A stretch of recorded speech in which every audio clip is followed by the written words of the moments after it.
네, 여러분 17번째 OX 문제 풀이 강의 시작해 보도록 합시다. 483페이지고요. 소제기의 효과 1-1번입니다.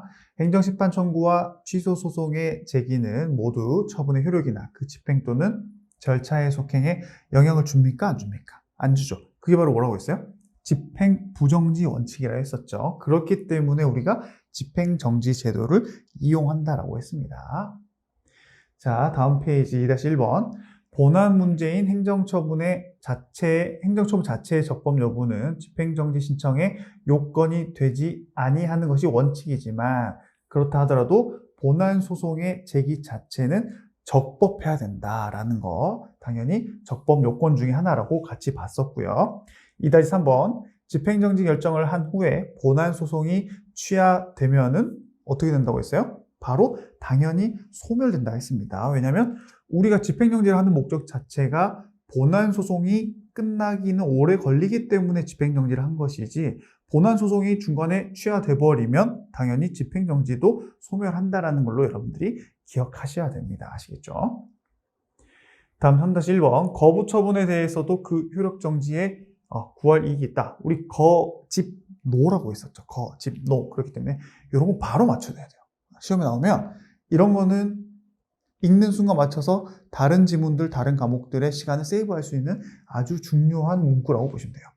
3-2번. 행정소송법은 처분의 일부에 대한 집행정지도 가능하다고 규정하고 있다라고 해서 그 규정이 당연히 있기 때문에 가능하다고 보시면 되고, 이 거부 처분에 집행정지가 안 되는 이유는 바로 이 문구 때문이라고 했습니다. 한 번 더 눈에 좀 익혀주시고요. 485페이지 4-1번입니다.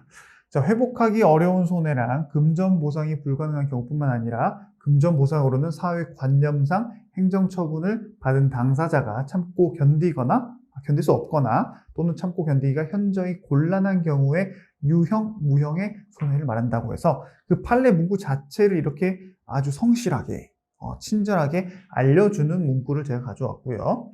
만약에 여기서 뭐 유형의 손해만 말한다, 무형의 손해만 말한다, 이러면 또 X가 되는 겁니다. 여러분 아시겠죠? 그리고 회복하기 어려운 손해가 아니라 뭐 중대한 손해가 여기서 말하는 취소 소송에서 집행정지 요건이다. 그럼 틀린다고 했어요. 그거는 우리가 나중에 배울 행정심판에서 요건이기 때문에 구분을 할 필요가 있다고 말씀드렸습니다. 자, 5-1번. 집행정지는 공공복리에 중대한 영향을 미칠 우려가 있을 때는 허용되지 않는다라고 해서 이거 소극적 요건 중에 하나였죠. 이건 행정청이 반대로 집행정지하면 이거 공공복리에 중대한 영향을 미치기 때문에 해주면 안 돼요 라고 주장해야 된다고 했습니다. 486페이지 6번입니다. 처분의 취소 가능성이 없음에도 처분의 효력이나 집행의 정지를 인정한다는 것은 집행정지 제도의 취지에 반하기 때문에 집행정지 사건 자체에 의하여도 신청인의 본안 청구가 이유 없음이 명백하지 않아야 한다는 것도 집행정지 요건으로 봐야 된다라고 해서 소극적 요건 두 번째가 바로 이거죠. 본안 청구가 아예 이유가 없습니다 라고 하면은 그거는 집행정지를 안 해줘야 된다. 누가 주장하겠어요? 행정청이 주장한다는 내용입니다. 다음 487페이지 10-2번. 처분의 효력정지는 처분의 집행 또는 절차의 속행을 정지함으로써 그 목적을 달성할 수 있을 때에는 허용되지 않는다. 왜? 처분의 효력정지가 가장 강력하기 때문에 효력정지 말고 효집속 중에 집과 속으로 해결될 수 있으면 효는 안 해준다라는 내용, 제가 아까 설명드렸죠? 그 내용이 여기 나와 있어요.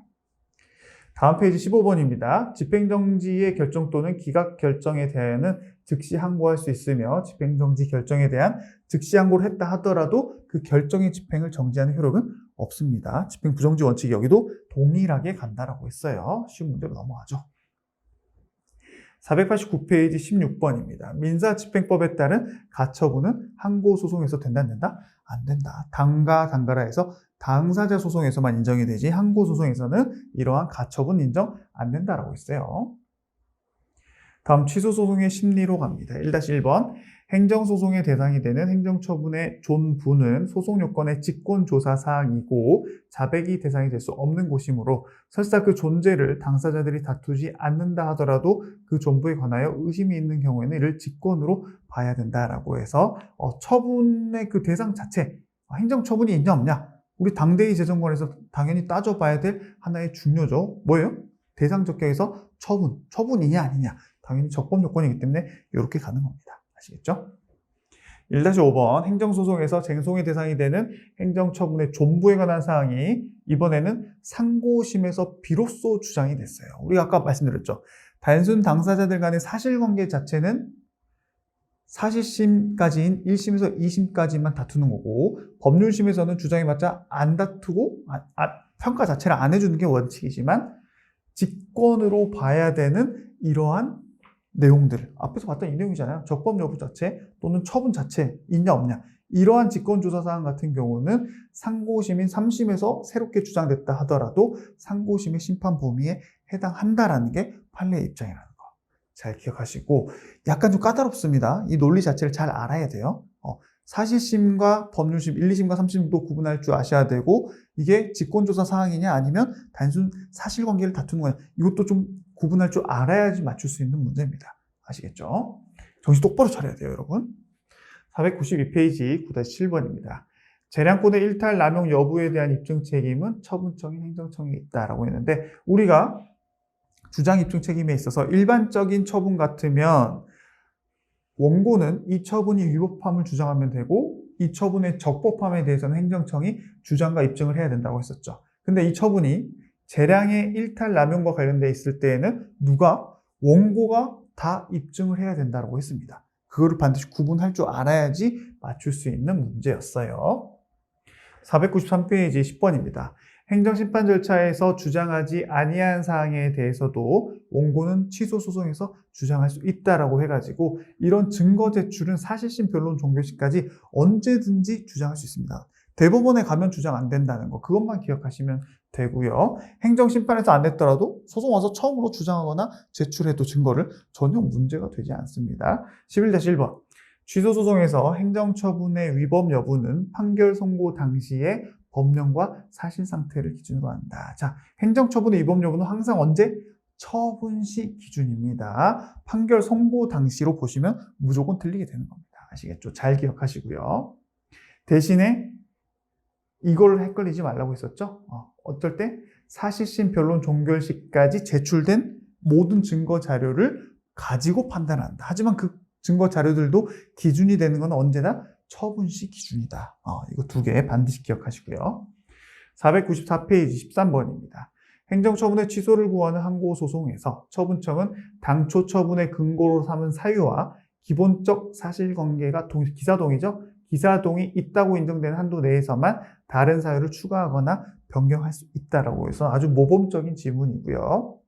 14-1번 처분 사유의 추가 변경이 인정되기 위한 요건으로서 기본적 사실관계 동일성 유무는 처분 사유를 법률적으로 평가하기 이전에 구체적인 사실에 착안하여 그 기초적인 사회적 사실관계가 기본적으로 동일한지 여부를 따진다. 이 기사동이라면 기사동의 의미를 자세히 나타내고 있는 판례 문구고요. 14-2번 추가 또는 변경된 사유가 처분 당시 이미 존재하고 있었거나 당사자가 그 사실을 알고 있었던 경우 기사동이 인정된다 안 된다? 그걸로 따지는 것이 아니다라고 제가 강조를 했던 게 여기서 나왔죠. 그래서 사실 이 처분 사유의 추가 변경은 요 세 가지, 요것만 잘 기억하시면은 웬만한 문제는 다 맞출 수가 있습니다.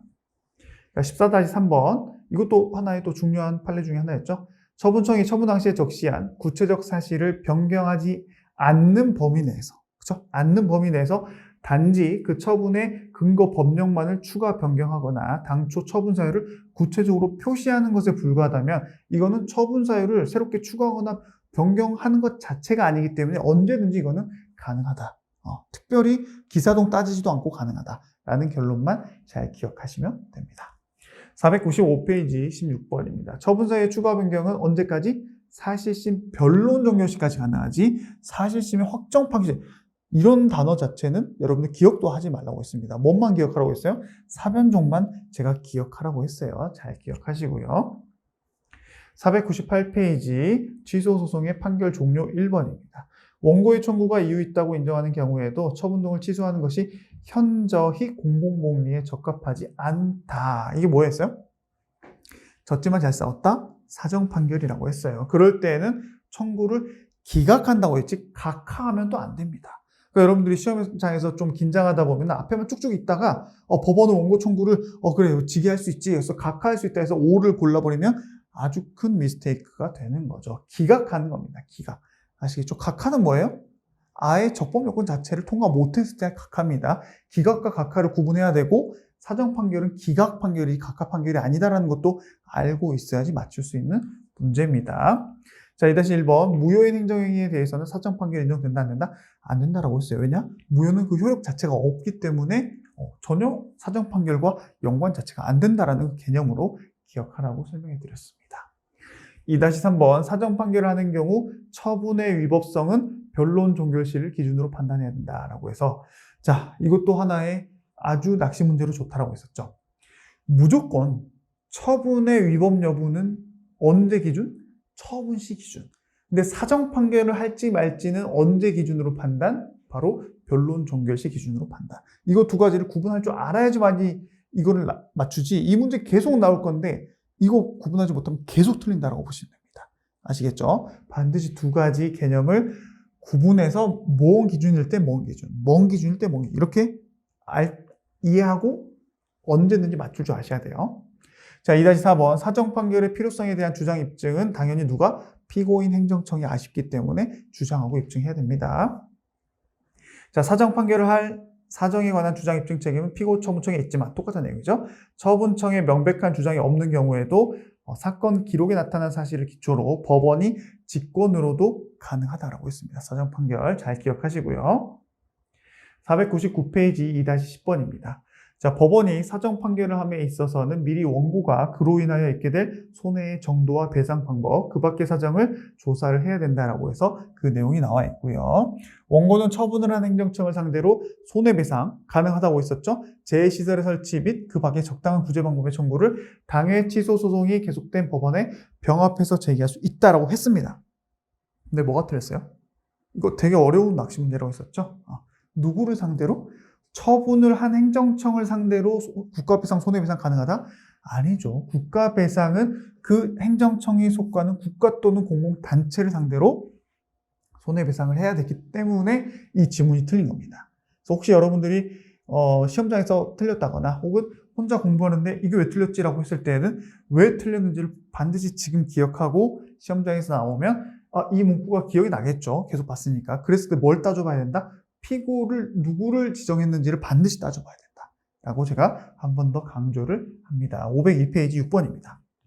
취소소송의 피고는 처분청이기 때문에 행정청을 피고로 하는 취소소송에 있어서의 기판력은 당해 처분이 기속하는 국가 또는 공공단체에도 미친다라고 했습니다. 근데 제3자는 안 미친다고 했었죠.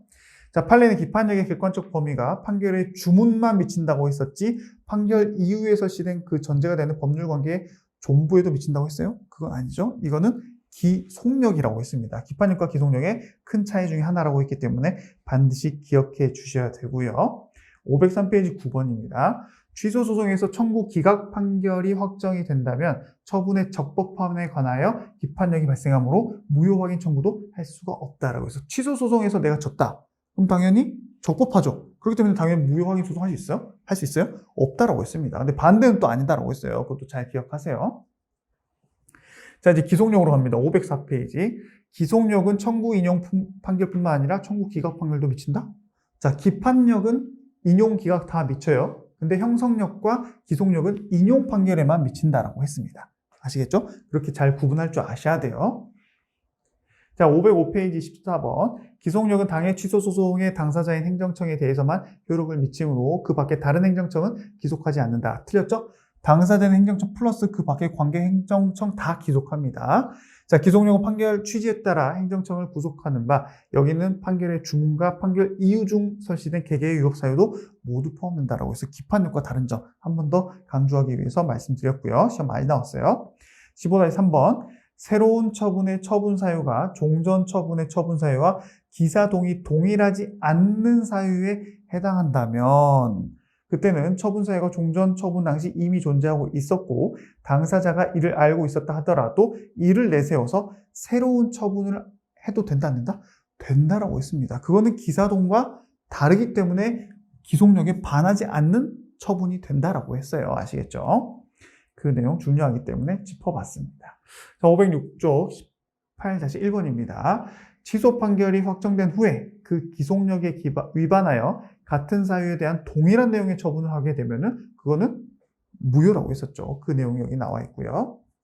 18-2번 행정 절차의 하자를 이유로 한 취소 판결이 확정된 경우에 절차의 하자입니다. 판결의 취지에 따라서 절차를 보완했어요. 근데 보완했는데 똑같이 원고에게 불이익한 처분을 하면 된다, 안 된다?